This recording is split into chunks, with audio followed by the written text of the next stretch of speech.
Hey guys, Miss Stubbs again. Today we're going to kind of look at our most commonly used units in the nursing field. We did a little bit earlier with conversions and just learning how the metric system kind of works. If you haven't seen that, go back and look at that, get that in your brain, get fresh with it, because if you don't have that good solid foundation of the metric system, this isn't going to be very beneficial to you at all.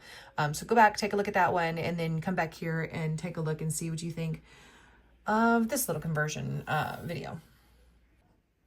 All right, what we have here on the left-hand side right here is common units that nurses use. This is the way we speak. On the other side is some common household measuring units that we use in the house. This is crucial in understanding because if we are telling mom and dad that they need to give 5 mLs of Tylenol to their baby, that means nothing to them. But if I tell them 1 teaspoon, that makes sense to them. So let's look at some common conversions. So as far as centimeters, and we measure everything in centimeters, especially on our little kiddos. But if we're looking at centimeters, know that 1 foot equals 30 centimeters. So 12 inches equals 30 centimeters. You can do that math right there and figure out how many centimeters are in a inch. Very easy. And then you can even go further and figure out how many millimeters are in a foot, how many millimeters in an inch, everything like that. But if you know that, you know the basics of the centimeters. All right, the next big one is that kilogram. For every 1 kilogram you have 2.2 pounds. So again, mom and dad are going to talk in pounds, at least in the United States. That's the unit of measurement they understand. So if you are talking to them about their child and you say, oh yeah, he's 10 kilograms, maybe change your wording and say, oh, he's 22 pounds.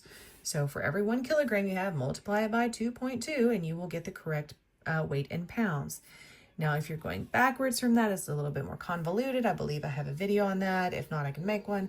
But it's a little different because you're dealing with pounds and ounces. But it does change up. But just know that that is how we talk about weight in our patients. All right. The other thing I want to talk about is ounces, teaspoons, this right here. This is, again, very commonly used in the house. But we do not use that in nursing because it can be confusing. Yes, teaspoons are supposed to be little t, SP, and tablespoons are supposed to be big T, BSP. But you could see when charting how that could get mixed up, and we just don't use it anymore. It is actually even more accurate to use our ML system. So know that 1 teaspoon equals 5 mLs.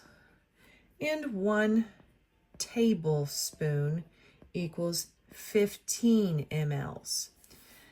Now, the other thing, like I said, I wanted to look at was ounces. It takes 30 mLs to equal 1 ounce. So that means that 1 tablespoon is half an ounce, and 1 teaspoon is 1/4 of an ounce.